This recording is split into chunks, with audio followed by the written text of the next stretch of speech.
C'est l'heure du journal. À toutes et à tous, bonsoir. Bienvenue. Les titres du journal. Processus électoral. La haute autorité de la communication salue le travail des professionnels des médias. Une reconnaissance particulière est adressée à la RTG pour la qualité de sa prestation. École doctorale de l'ISAB de Farana, intensification des échanges scientifiques, une rencontre de haut niveau marquée par la participation d'experts venus du Burkina Faso et du Bénin. Le débat porte sur le génie rural et les systèmes pastoraux.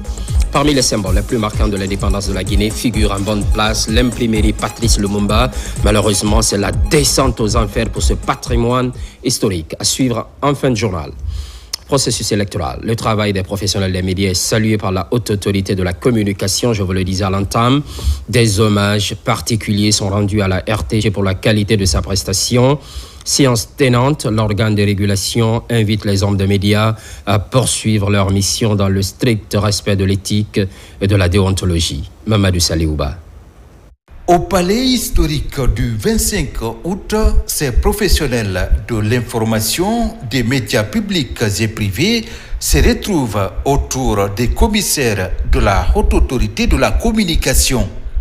Une rencontre empreinte de convivialité pour célébrer le travail professionnel effectué par les hommes des médias durant la campagne électorale, mais aussi le jour des scrutins. En première ligne de la campagne médiatique, la radiodiffusion-télévision guinéenne a son actif 9 équipes multimédia affectées aux différents candidats à la présidentielle, la production et la diffusion de journaux de campagne, ainsi que d'autres émissions spéciales pour offrir aux citoyens une information équilibrée et accessible. La presse a joué un rôle central dans la préservation de la paix et dans le maintien de la stabilité. Je m'arrête un instant pour saluer le courage et le professionnalisme dont les membres de ces équipes multimédia ont fait montre. C'est un exemple qu'il faut saluer. Je voudrais remercier personnellement la directrice générale de la radio-télévision guinéenne qui a su constituer ces équipes de professionnels expérimentés et qui ont fait un travail remarquable. Au dire de la haute autorité de la communication, la presse guinéenne a fait preuve de professionnalisme tout au long du processus électoral. Aux côtés de la RTG, d'autres médias de service public comme le quotidien national Oroya, l'agence guinéenne de presse, la radio rurale de Guinée sont célébrés, tout comme les médias privés. Informer avec rigueur, donner la parole aux différents acteurs, éclairer le citoyen, lutter contre la désinformation et préserver la paix sociale sont autant de missions essentielles que nous avons assumées avec professionnalisme, engagement et sens de l'éthique. Cette cérémonie se veut un témoignage de gratitude, mais aussi d'encouragement à poursuivre avec la même détermination notre mission au service de la vérité, de la paix et de l'intérêt général des Guinéens. Je suis convaincu que les efforts déployés par l'Union des radiodiffusions et télévisions libres de Guinée, ainsi que les médias de service public, ont contribué à informer les citoyens et à promouvoir une participation active à la vie politique à travers le vote. Cette rencontre à l'allure de bilan de la couverture médiatique du processus électoral était aussi une occasion pour encourager la responsabilité et l'éthique dans l'exercice de la profession de journaliste. Dans la localité de Oudoumakoro, nous sommes en Haute-Guinée. L'unique poste de santé manque presque de tout. Pas de médicaments ni d'équipements adéquats. Que dire alors du personnel soignant? Malgré son insuffisance, l'équipe sur place se bat au quotidien pour sauvegarder la vie des populations. Moussa Komara. Oudoumakoro, un des plus gros districts de Kignéran. Dans ce village, La santé reste une priorité. Le poste de santé construit pour répondre aux besoins essentiels de la population porte aujourd'hui les marques visibles du temps et de l'usure. Le poste est en matière de dégradation. Il doit y avoir une rénovation du poste. En plus, encore, les intrants ou les matériels qui sont à l'intérieur du poste sont un peu vieillis et nous sommes en manque de certains matériels.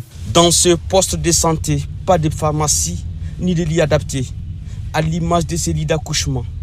Ici, lorsqu'un enfant tombe malade ou qu'une femme enceinte a besoin de soins, il faut parcourir des kilomètres, souvent dans des conditions difficiles. Un trajet parfois périlleux qui peut faire toute la différence entre espoir et l'urgence. Notre village est trop grand pour avoir un seul poste de santé. Nous souffrons ici. Pas de médecins qualifiés, ni de médicaments, ni de sages-femmes. Regardez vous-même le poste. Aidez-nous. Ce seul et unique centre de santé sous-équipé a été construit par cet homme en 2012. Pas natif de Oudumakoro, mais son histoire avec le village remonte en 1975, alors envoyé comme membre de la brigade motorisée agricole. À cette date-là, aucune structure de santé n'existait dans le village qui ne comptait que 350 habitants contre 6 000 aujourd'hui. Je me rappelle lorsqu'on est venu au village, la première des choses, dès qu'on a déposé un bagage, le monsieur chez qui je logeais, qui s'occupait, un ancien combattant, qui s'occupait un peu des soins, m'a dit « Ah docteur, ça tombe bien, vous venez arriver, voici 2 jours, il y a une femme ici qui est en travail et qui n'arrive pas à accoucher. » À l'époque, ils n'avaient pas où les amener. Je vous dis, nous-mêmes, en venant ici, on a mis toute une journée. Et les évacuer, le centre de santé le plus proche, c'était impossible. Alors, je me suis dit, bon, écoutez, on va la voir. On est allé voir cette dame-là. Heureusement, j'ai pu faire accoucher cette dame-là. Les villageois, ils n'en revenaient pas. Donc ça a été bien accueilli. Et du coup, moi, on m'a d'ailleurs désolidarisé complètement des travaux champêtres en disant, le docteur, on va faire pour lui ce que lui doit faire sur le terrain, on va le faire, pourvu qu'il soigne. Donc ils m'ont installé, j'ai commencé tout de suite à soigner la population. À Oudumakoro, redonner vie à ce poste de santé ou construire un centre de santé plus amélioré, c'est offrir à toute une communauté un avenir plus serein et sécurisé. À Oudumakoro, le besoin se fait sentir. On reste à l'intérieur du pays. Une mission du ministère des Infrastructures et des Travaux publics, même précisément, s'est tenue une importante réunion technique et d'orientation avec les acteurs impliqués dans la construction et le bitumage des axes Mamou-Labé et Mamou-Farana. Au menu, le réaménagement du calendrier des travaux et la mise en place d'une stratégie de suivi rapproché des chantiers. Abdoulaye Arassila, Aboubakar Junior Camara. Dans cette salle, les acteurs impliqués dans le processus de construction et de bitumage de la route Mamou-Labé et Mamou-Farana. Des entreprises, les bureaux de contrôle, l'administration et contrôle des grands projets, le département de tutelle et ses directions sectorielles. Ils sont invités par le ministre des Travaux publics afin d'échanger sur le réaménagement du délai contractuel de ce projet. De 22 mois, le délai est réduit à 15 mois, vu l'urgence que ce projet représente pour l'État. Nous avons eu à lancer ces projets il y a quelques semaines, en arrière, avant les élections. Pour certaines personnes, ce lancement, peut-être c'était la campagne. Et c'est juste aujourd'hui de démontrer que ce n'est pas une affaire de campagne, c'est plutôt de la réalité des faits. Nous sommes en plein axe comme ça de la nouvelle route et vous avez observé que vraiment ça va diminuer beaucoup les tournants qui sont sur la route. Donc ça, c'est vraiment un bon gain. Ça serait un projet de qualité et la route va finir dans le délai. Nous avons même discuté le délai ce matin. Nous avons demandé aux entreprises de faire des efforts pour réduire le délai de 24 mois à 15 mois. 150 km entre Mamou-Labé. Aujourd'hui, les travaux de dégagement sont en cours et le ministre exige aux entreprises de travailler 24 heures sur 24 afin de respecter ces 15 mois comme délai contractuel. Les entreprises s'engagent. Il faudrait en ce moment qu'on réadapte les plannings pour pouvoir exécuter les travaux dans un délai de 15 mois. Bon, cela va supposer évidemment des moyens beaucoup plus consistants pour atteindre les rendements évoqués dans ces plannings-là. Et sur ça, quand même, nous allons veiller à ce que ces rendements-là soient atteints. Les autorités régionales sont mises à contribution pour le suivi rapproché de ces projets de développement. Je vais accompagner les entreprises par rapport à des difficultés qu'ils peuvent rencontrer, donc avec la population, mais aussi avec la structure pour éviter la lenteur. Les routes Mamou Farana et Mamou Labé constituent aujourd'hui une priorité pour le gouvernement guinéen. Des routes stratégiques qui vont désenclaver plusieurs villes du pays. Et justement, pour la facilitation de la circulation des personnes et de leurs biens dans la préfecture de Mali, un pont de franchissement sera construit sur financement du fonds d'entretien routier. C'est sur la route internationale Mali-Sénégal. Nabila Moussa Kamara, Sarafoudine Diallo. Au rythme du Tabala, autorités administratives et populations locales se sont fortement mobilisées pour le lancement officiel des travaux de construction du pont sur le fleuve Liti d'Idiol. La cérémonie se déroule en présence des responsables du ministère des Infrastructures et des Travaux publics. Ce pont de 36 mètres linéaires sur 6 mètres de hauteur avec une largeur de 7 mètres est financé à 100% par le fonds d'entretien routier pour un montant TTC de plus de 4 milliards 800 millions de nos francs pour un délai d'exécution de 6 mois. C'est un pont qui a fait tellement de dégâts.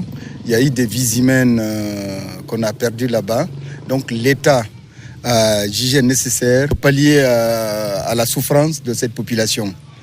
Donc c'est un pont qui vraiment désenclave 3 des 4 sous-préfectures. À noter que sur ce axe routier, il s'agit du 3e pont réalisé en l'espace de quelques mois par le gouvernement à travers la Direction générale des routes préfectorales. Je voudrais, au nom des populations bénéficiaires, exprimer notre gratitude au gouvernement guinéen sous le leadership éclairé de son Excellence Al-Mamadi Doumbouya, président de la République, chef de l'État, pour sa vision résolument tournée vers le développement local. C'est des zones de production et qui étaient complètement coupées. Mais aujourd'hui, grâce à la réalisation de cet ouvrage, ces sous-préfectures seront reliées et pourront écouler facilement leurs marchandises et leur bien-être. Et donc, je vais dire que la population est contente pour le président de la République. Située au nord de la Guinée, la préfecture de Mali partage près de 400 km de frontière avec le Mali et le Sénégal. Une véritable zone d'échange transfrontalier qui justifie la construction de tels ouvrages au service du bien-être des usagers et des populations bénéficiaires. Développement local toujours. Cette année, Siguirin souhaite impacter positivement à l'image de 2025, une volonté appréciée par les habitants. Le défi est de renforcer la synergie d'action pour un développement inclusif. Djamokaba. Depuis un an, le plan de développement séduisant de la délégation spéciale de Siguiri continue son petit bonhomme de chemin et change l'image de la ville aurifère. Sur le terrain, la motivation de la municipalité a permis d'enregistrer de belles avancées pour répondre aux attentes de la population. Au total, plus de 4 milliards de francs guinéens ont été investis pour financer plusieurs projets structurants au cours de l'année 2025. Dans la gouvernance locale, il est exigé de partager équitablement les richesses d'une collectivité locale. Ça veut dire que les richesses ne doivent pas appartenir seulement aux citoyens du centre-ville. Nous avons pensé au district de Kissakolin. Le district de Kissakolin, depuis l'indépendance, n'a pas sa toute première salle de classe. Le conseil a décidé de construire 3 salles de classe, la direction, les toilettes, ensuite un forage, pour permettre aux enfants de ce district-là d'avoir accès à une infrastructure scolaire. Au cours de l'année 2025, nous avons également pensé à la construction d'un abattoir dans le secteur Nanamoudoula. C'est-à-dire, nous avons constaté que la santé publique à Siguiri était menacée dans le cadre de la consommation de la viande, parce que nous n'avons pas un espace approprié d'abattage des animaux destinés à la consommation. Pour améliorer les performances, le président de la délégation spéciale se fait entendre. Les bases d'une nouvelle saison de gouvernance locale sont jetées pour contribuer à l'atteinte de la refondation de l'État. Une aubaine pour les citoyens largement satisfaits du bilan, mais aussi très engagés à apporter leur contribution.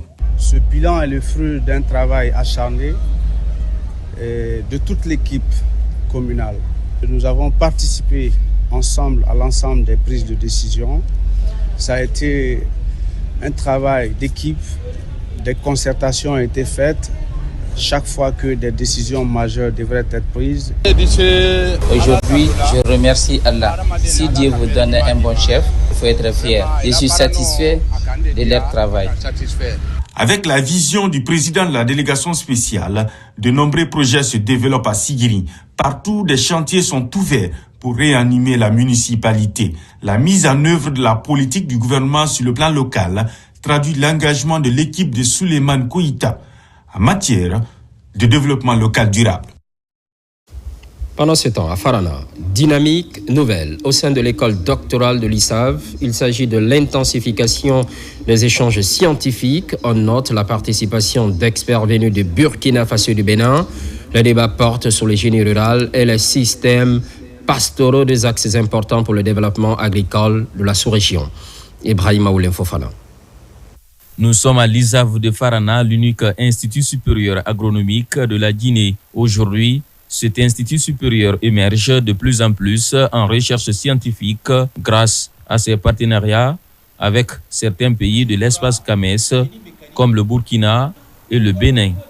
Ce cadre de présentation des résultats de recherche avec cet expert de Ouagadougou en génie rural en est une illustration. C'est dans ce domaine qu'on se préoccupe de faire des routes qui ne se déforment pas beaucoup, des barrages en terre qui ne se rompent pas, de construire des maisons en tenant compte quelquefois des savoirs endogènes, des savoirs locaux, de telle sorte qu'on n'ait pas besoin de faire appel à beaucoup d'électricité. Il n'est pas exclu qu'il y ait d'autres départements qui sont intéressés.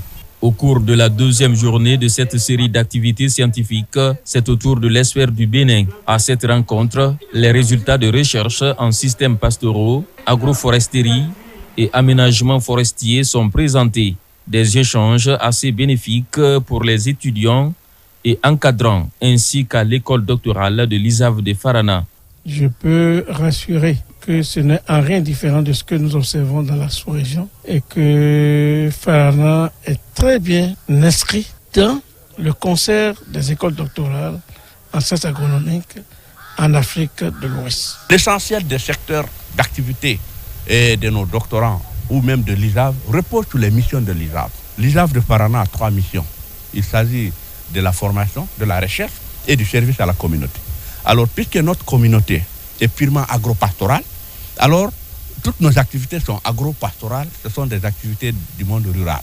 Ces 3 jours d'activité sont bouclés par 2 présentations de thèses en doctorat, dont la première sur l'étude de la valorisation des déchets plastiques en briques et pavés écologiques dans la ville de Farana et la seconde sur la durabilité et de la résilience des exploitations de l'Union des groupements maraîchers Kankiling et de l'Union Nerika dans la préfecture de Farana. Au même moment, 2e édition du colloque international Mines et Société, une organisation de l'Institut supérieur des mines et géologie de Bokeh. Les enseignants-chercheurs guinéens et étrangers débattent des enjeux de l'innovation technologique et de l'industrie extractive. Objectif, entre autres, renforcer la protection de l'environnement. Younous Atawel Kamara. Innovation technologique et industrie extractive, perspective pour une Afrique durable et compétitive. C'est le thème de cette 2e édition du colloque international Mines et Société qui se tient ici à l'Institut Mines et Géologie de Bokeh. Une rencontre de 3 jours qui regroupe étudiants, enseignants, chercheurs et doctorants guinéens et étrangers. Il s'agit pour ces participants d'échanger sur les défis et les opportunités liées à l'exploitation des ressources minières du pays. Notre institution étant le référent académique dans le domaine des mines et géologie, il est de notre devoir de penser à regrouper des spécialistes pour avoir des bonnes pratiques à travers des discussions scientifiques, à travers les échanges d'expériences et les recommandations qui vont sortir de ces discussions puissent être pour nous des bases pour la gestion durable de nos ressources. Durant les 3 jours d'intenses travaux, des notions comme la nouvelle technologie d'extraction de la bauxite, la transformation et la protection de l'environnement ont été passées au peigne fin par ces acteurs clés du secteur minier guinéen et étranger. Il est extrêmement important que les Africains que nous sommes, nous prenons en charge par rapport à la problématique des mines qui contribue énormément à notre développement, mais aussi qui laisse des traces du point de vue société, ce qui impose forcément une complémentarité de gestion et une implication des acteurs à la base pour que, après ces mines-là, on n'ait pas de problèmes à gérer à long terme. Chez nous, en Guinée, nous avons la bauxite à gogo. Très malheureusement, le sol guinéen est encore vierge en matière de recherche. Donc, les objectifs de développement durable en tiennent compte. Si le territoire guinéen est connu, il va sans dire qu'on pourra exploiter d'une manière très rationnelle. À l'issue des travaux, quelques recommandations concrètes ont été formulées par les participants. Il s'agit notamment de la promotion d'un dialogue constructif entre les différents acteurs clés du secteur minier, mais aussi la responsabilité sociétale et environnementale dans l'exploitation minière. On reste dans le domaine et on parle de la gestion des ressources minières et environnementales. Un projet s'intéresse à cette problématique. Est-il perçu comme l'une des solutions durables? Pendant ce temps, les résultats sont produits par le coordinateur sortant. Le mérite de ce travail est reconnu. Saint-Martin Fancinadouno. Il fait partie de ces hommes dont le nom se confond avec le service public. Elhadji Souri Kouyaté, administrateur chevronné, technocrate respecté et homme de principe, a marqué de son empreinte dans plusieurs secteurs stratégiques de l'administration guinéenne. Aujourd'hui, il tourne une page importante de sa carrière, ayant choisi de démissionner de son poste de coordonnateur du projet de gestion des ressources naturelles, mines et environnement pour des raisons personnelles. Elhadji Souri Kouyaté quitte ses fonctions avec le sentiment du devoir accompli et sous sa coordination, le projet a enregistré des avancées significatives, notamment avec 80 contrats réalisés ou en cours d'exécution, couvrant des domaines clés de la gouvernance minière, à la protection de l'environnement et à la gestion durable des ressources naturelles. Le projet Mines et Environnement est un projet de 65 millions de dollars dont l'exécution a été programmée sur 6 ans. En tant que coordinateur de projet, je suis heureux aujourd'hui de dire que le projet se porte bien. Il a atteint sa vitesse de croisière. Il est sorti des périodes difficiles puisqu'on en a connu au début. Et aujourd'hui, on peut se prévaloir d'un taux de décaissement de plus de 40%, autour de 43%. Et qu'à ce rythme-là, je pense que le projet est bien engagé pour clôturer dans les meilleures conditions possibles. La cérémonie a été également l'occasion d'installer officiellement Oumar Wane, le nouveau coordonnateur du projet. Un projet placé sous tutelle des ministères des Mines, de l'Environnement et du Développement durable pour une enveloppe de 65 millions de dollars, recruté à l'issue d'un processus rigoureux par la Banque mondiale en collaboration avec le comité de pilotage. Oumar Wane hérite d'un projet structuré, opérationnel et porteur de grandes ambitions. Il y a des défis importants. Un des défis est lié d'abord à l'atteinte des résultats. C'est ce qui justifie la création des projets. Ensuite, les résultats, vous devez les produire dans un délai. Ensuite, la qualité. Donc, même si vous produisez les résultats, si les résultats ne répondent pas aux spécifications, aux normes, aux standards, donc ça veut dire que vous êtes passé à côté. Ensuite, les coûts. Donc vous devez faire en sorte que les coûts, il n'y ait pas de dépassement au niveau de la gestion pour que les coûts restent dans le budget initialement prévu. C'est un projet qui continue à avoir des résultats. Il y a 1 an ou 2, on était vraiment à un taux d'exécution du projet très très bas. Mais avec la particularité du coordinateur sortant, M. Kouyaté, sa ténacité, aujourd'hui on a un taux d'exécution très très apprécié. Et Owan, que je connais, il a de l'expérience, qui se met à la disposition de son équipe, comme le ministre l'a dit, et vice-versa, que son équipe aussi l'accompagne. Fait marquant de cette cérémonie, la présence du ministre des Mines et de la Géologie, conférant ainsi à l'événement un cachet solennel et une portée historique. Bouna Sylla a salué la qualité du partenariat avec la Banque mondiale et a exhorté la nouvelle coordination à maintenir le cap des résultats obtenus dans un contexte où la bonne gouvernance des ressources naturelles demeure un enjeu majeur pour le pays. Agence nationale d'assainissement et de salubrité publique. Implantation des structures à l'intérieur du pays, c'est ce qui se fait maintenant. Première étape, les capitales régionales de la Guinée avec l'identification des sites d'éventabilité et la décharge. Il est essentiellement question d'améliorer le système de collecte des ordures et les conditions de salubrité au sein des collectivités locales. Nabila Moussa Kamara, Sekou Sissoko. La nouvelle équipe dirigeante de l'ANASP est dans une dynamique de planification des actions pour une décentralisation intégrée à l'intérieur du pays. Cette première étape du projet, les capitales régionales de la Guinée seront touchées. Des sites prévus pour la construction des décharges sont à ce jour identifiés afin d'améliorer la gestion des ordures. Ma satisfaction est totale. Quand on parle de commune, il faut parler d'assainissement. Donc, dans une ville comme Kindia, déjà, on a eu la chance d'avoir la première agence d'assainissement dans notre préfecture. Donc, c'est ce qui continue. À chaque occasion, il faut essayer de perfectionner les méthodes pour que l'objectif final soit atteint. L'ANASP a pour vocation non seulement d'accompagner les collectivités locales, mais aussi d'apporter leur expertise en termes de conseils, en termes d'orientation par rapport à de la chaîne de gestion des déchets au niveau régional. La commune de Kindia est confrontée aujourd'hui aux mêmes difficultés que Conakry en termes de gestion des déchets. C'est pourquoi l'ANASP a jugé utile de déployer son antenne ici et d'apporter ses soutiens logistiques et ses soutiens opérationnels à la décharge de Kindia. Pour renforcer la nouvelle stratégie de gestion des déchets, cette mission de l'ANASP s'est rendue à la baie pour mettre en place des antennes régionales.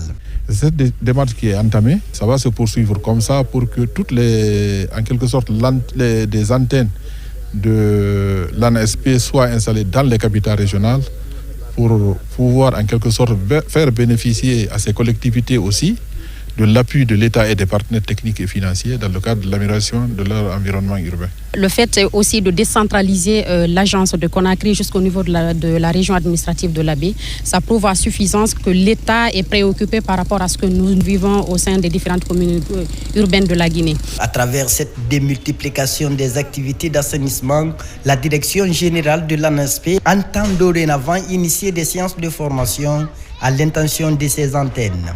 D'autres actions citoyennes seront envisagées afin d'amener les citoyens à une prise de conscience et à un changement de comportement. Son ancrage est lié à celui de l'indépendance de la Guinée, un symbole logé à Koléa, commune de Matam. L'imprimerie Patrice Lumumba, longtemps, elle incarne une histoire fière une Guinée fière de son histoire. Au fil du temps, cette image a fortement dégringolé, laissant place à un patrimoine presque rasé de la carte, ce qui s'apparente à une descente aux enfers. Plus de détails avec Adama Magasuba. Créée en fin d'année 1961 sous la vision du président Ahmed Sékou Touré, l'imprimerie Patrice Lumumba, du nom du premier ministre de la RDC, fut l'un des joyaux du développement intellectuel et éducatif du jeune État guinéen. C'est dans ce complexe que se fabriquaient les manuels scolaires, le journal officiel, les affiches de sensibilisation et les journaux qui accompagnaient la construction de la conscience nationale. Le nom de ce patrimoine résonnait très loin, au-delà des frontières guinéennes. Du Sénégal au Mali, en passant par la Côte d'Ivoire, la Sierra Leone et la Guinée-Bissau, tous saluaient la qualité de ses impressions et la rigueur de son personnel technique. Oui, effectivement. On envoyait même des cahiers au Libéria, en Sierra Leone et comme ça. Si on donne, on va à une autre fête, on a assez. Il y avait la production, on travaillait matin et soir. Alors, vraiment, le monde, les élèves guinéens n'avaient aucun problème dans ce cadre-là. C'était donné gratuitement. C'est dommage, ces machines ont été vandalisées. Le premier président de la Guinée, Feu Ahmed Sékou Touré, a voulu tout faire en grand. Il n'a jamais voulu faire des petites choses. C'est pourquoi l'imprimerie était faite pour pouvoir servir toute la sous-région ouest-africaine. Imaginez-vous, les titres et valeurs, ça se faisait là-bas. Les cahiers et enveloppes, ça se faisait à Patrice Lumumba. Le Coran qu'on faisait à Lumumba, c'était la meilleure version du Coran en Afrique de l'Ouest. Et, dites-vous, c'était pas la pagaille, c'était pas géré par n'importe qui. C'était géré par Feu El Hadj Abdraman Kaba, qui était l'imam adjoint de la mosquée Faisal et qui a fait ses hautes études à l'université Al-Azhar en Égypte. Franchement, j'ai le cœur meurtri qu'on me demande aujourd'hui de parler de l'imprimerie Patrice Lumumba. Parce que quand je sais ce que ces travailleurs de l'imprimerie ont fait pour la patrie, qu'ils ont fait pour la nation, pour le pays, pour la grandeur de la Guinée, et que je vois aujourd'hui beaucoup de ces travailleurs qui vivent vraiment d'une manière misérable, ça me donne de la peine au cœur. Fruit de la coopération guinéo-allemande, elle a permis à notre pays d'imprimer de nombreuses revues, des livres, mais aussi des cahiers et documents administratifs officiels. C'est choquant. Et ici, nous sommes devant les ateliers du complexe industriel polygraphique Patrice Lumumba. À l'époque, c'était le plus grand complexe polygraphique de l'Afrique de l'Ouest. Les enseignants, eux, voyaient en cette institution un appui inestimable pour la diffusion des manuels scolaires et des œuvres éducatives. Mais en 1984, après la disparition du président Ahmed Sékou Touré, le destin de ce complexe s'assombrit. Les machines se sont tues, le personnel dispersé et le bâtiment, autrefois bourdonnant d'activité, est devenu un vestige du passé. Mais ils n'ont qu'à penser à nous. Nous avons servi loyalement cet État. Je suis venu à l'imprimerie en 1960, jusqu'à sa fermeture. J'étais à l'imprimerie. Quand ils ont fermé l'imprimerie, 120 000 francs par trimestre, toute hiérarchie confondue. 120 000 francs par trimestre. Après, aujourd'hui, nous sommes à 500 000 francs par personne. Dans ce complexe, le Saint-Courant était souvent produit à la demande des autorités saoudiennes qui appréciaient grandement le produit fini. Il y avait également au sein de cette bâtisse un réfectoire qui servait de salle de spectacle et de répétition des orchestres nationaux et l'ensemble instrumental et choral national dirigé par le charismatique El Hadj Touré Kandia Kouyaté. On avait une salle culturelle. Ça servait de restaurant, ça servait de trucs culturels. Les artistes y venaient, les grands ballets africains qui ont fait la grandeur de la Guinée répétaient là-bas. L'ensemble instrumental qui a fait la grandeur de la Guinée répétait là-bas. À l'heure où la Guinée s'efforce de construire ses fondations économiques et culturelles, la relance de l'imprimerie Patrice Lumumba serait bien plus qu'un simple geste de mémoire. Ce serait un acte de continuité historique, une volonté de redonner à la jeunesse guinéenne les outils du savoir et de la fierté. C'est tout ce qu'on peut espérer. L'actualité évolue en Guinée, notre paradis, terre de richesse et d'innovation. On se retrouve à 17h. À très vite.